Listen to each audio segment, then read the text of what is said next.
국정협의회 첫 회의가 지난 20일에 있었습니다. 첫 단추가 끼워진 만큼 연금 개혁에 대한 합의가 신속하게 이루어지기를 기대합니다. 지난 국정협의회에서 정부와 민주당은 전향적인 입장으로 연금 개혁을 타결해 보려고 했는데 국민의힘이 또 고집을 부려서 합의가 되지 못했습니다. 국민의힘의 특기 같기도 하고 그러긴 한데 한번 얘기를 했으면 웬만하면 그 얘기를 지켜야 되지 않습니까? 분명히 작년에 44% 얘기를 했습니다. 국민의힘이.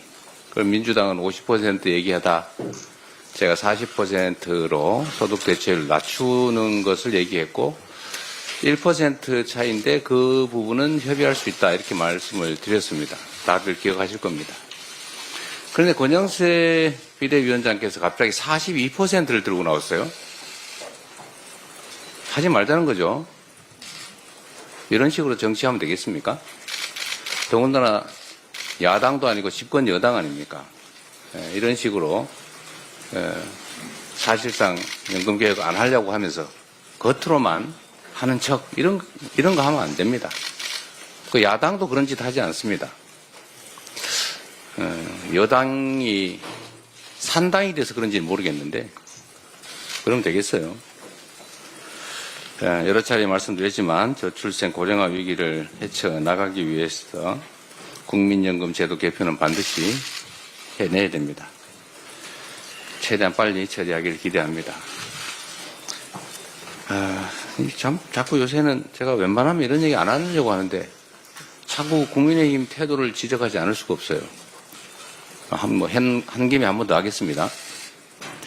이 상속세 개편에 대해서 또 말이 많습니다. 2024년 정기회에서 상속세를 개정 논의할 때 정부가 이렇게 최고 세율을 인하하자, 즉 최고 세율 구간을 지금 50%인데 40%로 10%포인트 낮추자 이렇게 얘기했습니다. 그리고 최대 주주 보유 주식 할증 평가를 폐지하자 이런 주장을 했어요. 이 두 가지 주장밖에 안 했습니다. 최고 세율을 내려주는 것, 또 최대 주주의 경영권 프리미엄에 대해서 할증 평가를 하는 것을 폐지하자. 그 폐지하면 득보는 사람 누굽니까? 그 서민들이 득보입니까? 우리 국민 중에 최대 주주 돼서 경영권 프리미엄 누리는 사람 몇 사람 됩니까? 그리고 최고 세율 얘기하는데 50%를 내는 최고 세율은 시가로 따지면 한 60억쯤 됩니다. 60억. 기초공제하고 뭐 이런저런 공제하고 60억 넘는 사람 얼마나 돼요? 그게 서민입니까? 지금 민주당은 기초공제 또 일괄공제를 좀 줄이자, 좀 늘리자 그런 겁니다. 28년 전에 5억 해서 합산 10억 아니었습니까? 28년 전에 개발도상국 시절입니다. 근데 지금 그 사이에 집값이 몇 배 올랐어요. 근데 기초공제, 일괄공제 똑같습니다. 그래 어떤 일이 벌어지냐면 부모나 배우자가 이제 사망을 했어요. 세상을 떠났습니다. 그런데 그 부모나 배우자와 함께 살던 집을 상속세를 내기 위해서 떠나야 되는 상황이 지금 발생하고 있어요. 세금을 상속세를 내려니까 집을 팔아야 돼요. 그게 무슨 짓입니까? 비인도적이지 않나요? 이런 걸 좀 고치자고요. 28년 전 기준을 좀 조금만 올리자. 집값은 몇 배 올랐는데 기초공제를 한 2배 정도 이내로 올리자.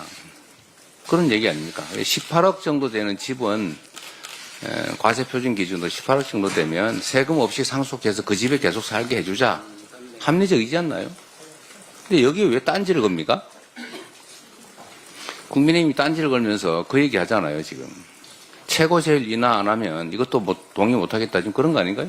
어디 정책위원장이 어디 갔지? 그죠? 2022년 상속세 부과 기준을 보면 최고 상속세를 낸 사람이 499명이었습니다. 그러니까 몇몇 955명이었습니다. 하여튼 955명. 평균 재산 420억. 그 몇몇 사람들 때문에 10%포인트 깎아주자고. 그러면 1,000억 상속받는 사람 100억 세금 더 깎아주는데 그거 안 해주면 그 기초공제, 일괄공제 못 올려주겠다는 거예요. 이런 행패 아닙니까, 이거는? 이건 당이 아니죠. 그러면서도 이게 서민 운운합니다. 그러면서 이 주장하는 저를 보고 무슨 사기꾼, 뭐 인생을 사기로 살았네 이런 얘기해요. 왜 욕을 합니까? 욕이잖아요. 국민의 삶을 놓고 하는 정책 토론을 하는데 왜 욕을 해요? 이게 집권 여당이 할 짓입니까?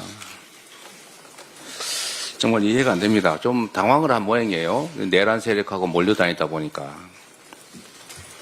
대통령도 21세기 선진 대한민국에서 세상에 영구 집권해보겠다고 군정을 하겠다고 군사 쿠데타를 하지 않나.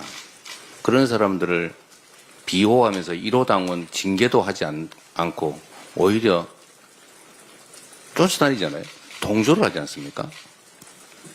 지금 권영세 비대위원장이 아주 대놓고 다시 12월 3일이 오더라도 자기는 계엄 해제 의결을 하지 않겠다. 지금 그렇게 얘기하지 않았어요?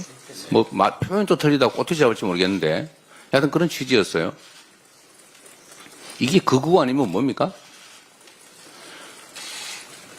어쨌든 이 상속세 문제를 얘기하다 보니까 상식도 없고 정말로 극소수 기득권, 그중에서도 아주 극소수의 기득권자를 위해서 불법, 부정, 부도덕 행위 아주 감행을 일상적으로 합니다.